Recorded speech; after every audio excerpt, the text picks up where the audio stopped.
Good morning student. Online tutorial Hindi class lecture 57 में standard 7th के बच्चों का स्वागत है। बच्चों, आपने प्रीवियस लेक्चर में हिंदी लिटरेचर में चैप्टर 4 चेतक कविता के अभ्यास के पाठ ज्ञान का क्वेश्चन नंबर 1, 2 और 3 इन तीनों प्रश्नों का उत्तर लिखा था। क्वेश्चन नंबर 1 में निम्नलिखित प्रश्नों के उत्तर दीजिए। राणा प्रताप का घोड़ा किस प्रकार निराला बन गया था? किसके तन पर कोड़ा नहीं गिरता था और क्यों? युद्ध भूमि में चेतक किस कुशलता से दौड़ता था? विवरण दीजिए।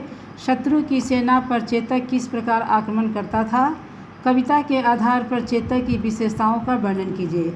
इन प्रश्नों का उत्तर आपने लिखा था। क्वेश्चन नंबर 2 भाव स्पष्ट कीजिए। जो तनिक हवा से बाग हिली लेकर सवार उड़ जाता था, राणा की पुतली फिरी नहीं तब तक चेतक मुड़ जाता था। ख है भाला फिर गया गिरा निशंग, है टापों से खन गया अंग, बैरी समाज रह गया दंग, घोड़े का ऐसा देख रंग। इस प्रश्नों का भी उत्तर आपने लिखा था। ग है, इसका भी यहाँ आपका कविता का पद्यांश दिया गया था जिसका आपको देखकर उस पर आपका प्रश्न आधारित था। इन प्रश्नों का उत्तर लिखना था जो आपने लिखा। आज हम लेक्चर 57 में हिंदी लिटरेचर में इसी चैप्टर के शब्द ज्ञान के प्रश्नों को पढ़ेंगे और समझेंगे। यहाँ बच्चों, आपको प्रीवियस लेक्चर में बताया गया था कि यहाँ अनेकार्थी शब्द है। इसका अलग एक ही शब्द है लेकिन इसका अलग अलग अर्थ है, जो आपको अर्थ लिखना था और वाक्य भी बनाना था। मुझे उम्मीद है कि आप लोगों ने इस प्रश्न का उत्तर ज़रूर समझा होगा। फिर भी मैं आप लोग को इस प्रश्न का उत्तर मैं बताती हूँ। यहाँ चाल है, इसका एक अर्थ होगा आपको चलना, दूसरा अर्थ होगा इसका चाल चलन यानी व्यवहार। तो आप यहाँ देखेंगे वाक्य होगा चेतक की चाल में निपुणता थी। यहाँ आपने चाल का अर्थ वाक्य के अनुसार आपने समझा कि चेतक की चाल में निपुणता थी। यहाँ दूसरा वाक्य है चाल, राम का चाल चलन ठीक नहीं है। तो यहाँ आपने यहाँ चाल का अर्थ इस वाक्य के अर्थ से आपने समझा। यहाँ पाला है, यहाँ भी देखेंगे अर्थ हो जाएगा साथ। जैसे यहाँ वाक्य आप देख रहे हैं, राणा प्रताप के घोड़े को हवा से पाला पड़ गया था। दूसरा यहाँ देख रहे हैं पाला, जिसका यहाँ पर हो जाएगा आपका परवरिश करना। कृष्ण को यशोदा मैया ने पाला था। तो आपने दोनों का अर्थ वाक्य के अनुसार, वाक्य में प्रयोग के अनुसार दोनों शब्दों का अर्थ आपने समझा। अब आप क्वेश्चन नंबर 2 देखेंगे। शब्द ज्ञान में समान तुक वाले शब्द, समान तुक वाले शब्द। यहाँ आप देख रहे हैं निराला है, इसका हो जाएगा पाला। उड़ है तो मुड़ हो गया।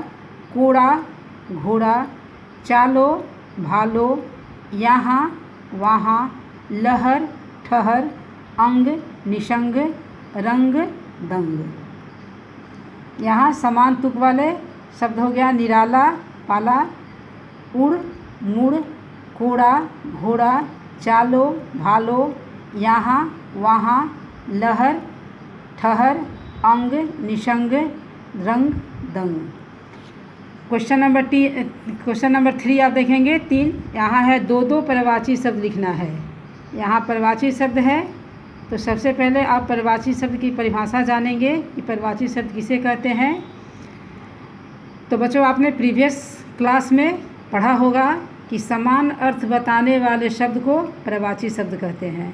समान अर्थ बताने वाले शब्द को पर्यायवाची शब्द कहते हैं। तो यहाँ घोड़ा है, इसका आपको पर्यायवाची शब्द बताना है 2। तो आप देखेंगे यहाँ होगा अश्व और तुरंग। घोड़ा का पर्यायवाची शब्द अश्व और तुरंग। यहाँ निर्भीक है, इसका होगा निडर और निर्भय, निडर और निर्भय। यहाँ अरि है, इसका होगा शत्रु दुश्मन, शत्रु दुश्मन। यहाँ आप के कविता में भी आपका बैरी भी दिया गया है, आप यहाँ बैरी भी लिख सकते हैं, बैरी में भी दुश्मन होता है। यहाँ बादल है, इसका होगा घन और मेघ, बादल है घन और मेघ। तो बच्चों, आज आपने लेक्चर 57 में चैप्टर 4 चेतक कविता का आपने पाठ ज्ञान के तीनों प्रश्नों का उत्तर और शब्द ज्ञान के क्वेश्चन नंबर 1, 2 और 3 इन तीनों प्रश्नों का उत्तर आपने पढ़ा और समझा। नेक्स्ट लेक्चर में हम इसी चैप्टर के भाषा ज्ञान के प्रश्नों को पढ़ेंगे और समझेंगे। आज के लिए धन्यवाद।